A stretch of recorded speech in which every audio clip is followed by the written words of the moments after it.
Tensions in the Central African Republic continue to run high, and now the United Nations warns it could get worse. The stakes are extremely high.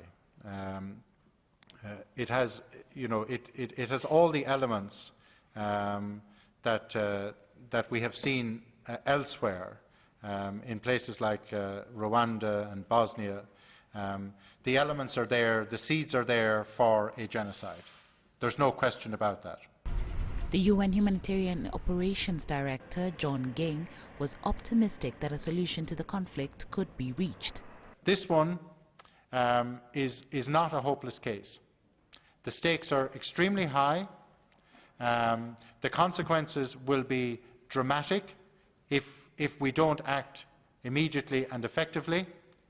But equally, if we do act immediately and effectively, we can actually turn the corner here. We can turn things around much quicker than we can do in other places, which again, one might get the sense that this is hopeless. It's not hopeless.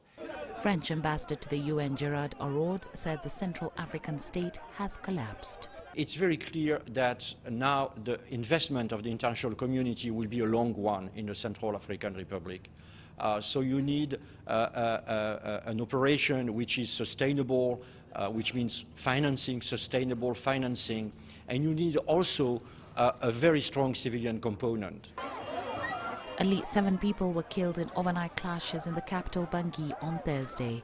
Tensions remained high in the city, where French troops were patrolling in a bid to quell the growing unrest.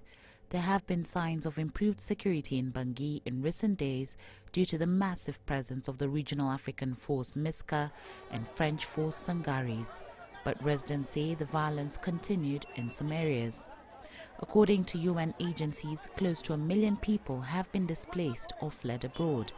Relief agencies have warned of a humanitarian disaster and are making efforts to meet the needs of the displaced. Carol Oyola, CCTV.